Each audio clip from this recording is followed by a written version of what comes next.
खबर बिहार में आपका स्वागत है। मैं हूं आपके साथ प्रीति सिंह। बुलेटिन का आगाज करेंगे और सबसे पहले बात करेंगे बिहार में क्राइम को लेकर। बिहार में इन दिनों क्राइम का ग्राफ बढ़ गया है, जिसके बाद अब एक्शन में सीएम नीतीश कुमार दिख रहे हैं। सीएम ने एक अणे मार्ग में एक हाई लेवल मीटिंग बुलाई है। सुबह 11 बजे से बैठक होने वाली है और इस बैठक को लेकर गृह विभाग के प्रधान सचिव समेत आला अधिकारियों को सीएम ने तलब किया है। आपको बता दें कि इस बैठक में मुख्य सचिव अमृतलाल मीणा भी मौजूद रहेंगे। तो ये बड़ी जानकारी, बड़ी खबर आप तक पहुंचा रहे हैं। चूंकि काफी अहम ये बैठक है। लगातार जिस तरीके से बिहार में अपराध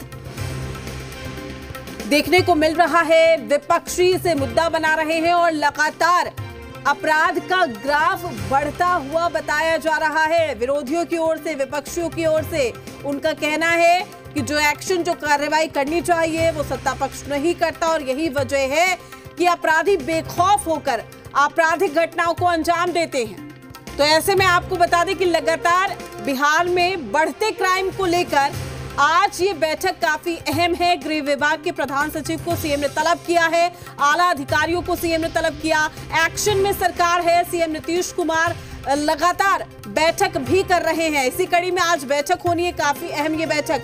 सुबह 11 बजे का वक्त बताया जा रहा है। इस बैठक में कई बड़े अधिकारी शामिल होंगे, फीडबैक भी लिया जाएगा। फिलहाल जो स्थिति परिस्थिति है उसको लेकर भी चर्चा होगी और विचार विमर्श, मंथन किया जाएगा।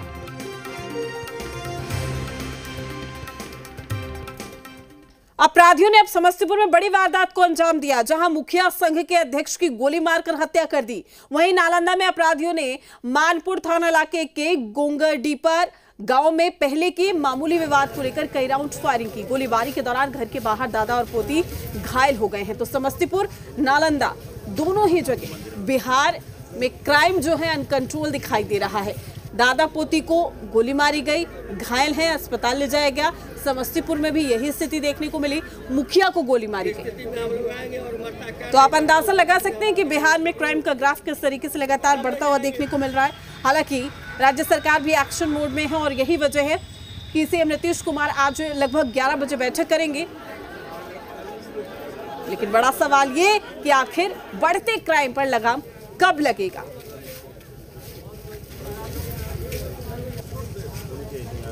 तो बिहार में क्राइम को लेकर ये अहम बैठक भी होगी। लेकिन लगातार जिस तरीके से घटनाएं सामने आ रही हैं, समस्तीपुर की बात करें, यहाँ मुखिया को गोली मारी गई। नालंदा की तस्वीर दिखा रहे हैं, यहाँ पर भी खुलेआम बेखौफ होकर अपराधियों ने गोली चलाई, जिसमें दादा और पोती घायल हो गए।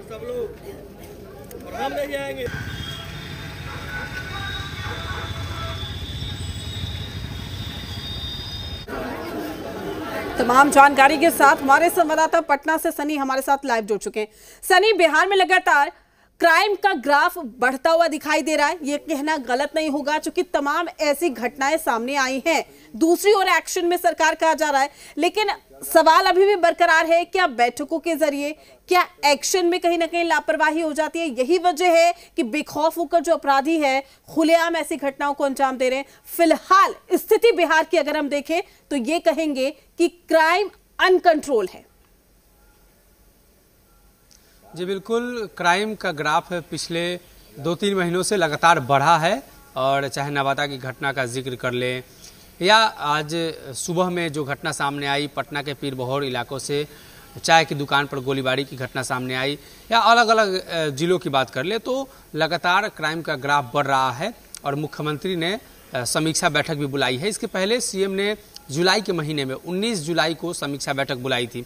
उस दरमियान भी तमाम आला अधिकारी गृह विभाग के मौजूद रहे थे और चर्चा हुई थी कि बिहार में जो स्तर बढ़ रहा है क्राइम का और जो टेक्निक, अलग अलग टेक्निक का प्रयोग कर रहे हैं अपराधी, उस पर कैसे लगाम लगाया जा सके।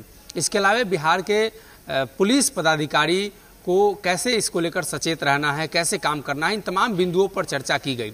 हालांकि जनता दल यूनाइटेड और मुख्यमंत्री नीतीश कुमार की पॉलिसी शुरू से ही रही है, ट्रिपल सी पर वो कंप्रोमाइज़ नहीं करते हैं, इसका जिक्र करते हैं। क्राइम, कम्युनलिज्म, करप्शन को लेकर वो कंप्रोमाइज़ करने के मोड में नहीं रहता है। गृह विभाग भी मुख्यमंत्री नीतीश कुमार के पास है, जिसको लेकर अब सवाल भी खड़े हो रहे हैं। हालांकि बिहार के पुलिस महकमा के सबसे बड़े अधिकारी डीजीपी बदले गए। तो चर्चा ये हुई थी कि डीजीपी बदले गए तो कुछ बदलाव देखने को मिल सकता है। बिहार के डीजीपी हैं, अमूमन ऐसा देखा जाता रहा है कि बिहार के बाहर के जो अधिकारी होते हैं वो डीजीपी रहे हैं, लेकिन इस बार बिहार के हैं तो उन्हें यहाँ होने वाले जो क्राइम होते हैं उसके बारे में जानकारी होगी और कहीं ना कहीं उनको इस बात का इल्म होगा कि बिहार में किस तरीके से क्राइम का ग्राफ बढ़ रहा है, किस तरीके से कौन कौन सी घटनाएं हो रही हैं, घटना में उपयोग किए जाने वाले हथियार कहां से आ रहे हैं। इन तमाम बिंदुओं पर कहीं ना कहीं आज विशेष चर्चा होगी। लेकिन सबसे बड़ा सवाल यही है कि क्राइम को लेकर मुख्यमंत्री नीतीश कुमार जीरो टॉलरेंस की बात करते हैं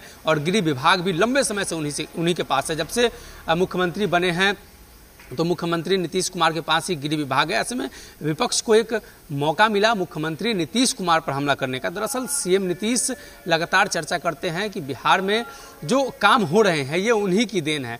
तो विपक्ष का ये भी आरोप लगातार रहता है कि बिहार में जो क्राइम बढ़ रहे हैं तो इसकी जिम्मेदारी भी सीएम को खुद लेनी चाहिए, इसलिए कि गृह विभाग उनके पास है। चाहे सरकार राष्ट्रीय जनता दल के साथ रही हो, भारतीय जनता पार्टी के साथ रही हो, दोनों सरकारें में मुख्यमंत्री के पास गृह विभाग हमेशा से रहा है। तो निश्चित तौर पर एक बड़ा सवाल है और निश्चित तौर पर पुलिस प्रशासन के लिए एक बड़ी चुनौती भी है कि लगातार बिहार में क्राइम बढ़ रहे हैं, क्राइम करने का तरीका बदल रहा है और ऐसे में अपराधी क्राइम करके वहां से निकल जा रहे हैं और कहीं ना कहीं छानबीन और जो जांच होती है उसमें कई कई दिनों तक लोग पकड़े नहीं जाते हैं। सनी, और वाकई देखिए सवाल उठना भी लाजमी है और विपक्ष का क्राइम का अपराध को लेकर मुद्दा बनाना भी लाजमी है, क्योंकि ना सिर्फ आम इंसान, आप देखिए नेता राजनेता भी सुरक्षित नहीं है। सरेआम कहीं पर भी गोलियां चल जाती है, कहीं पर भी घरों को जला दिया जाता है, कहीं पर भी आप देख लीजिए किस तरीके से लूटपाट हत्या की घटना को अंजाम दिया जाता है। तो ऐसे में सवाल उठना लाजमी है कि अगर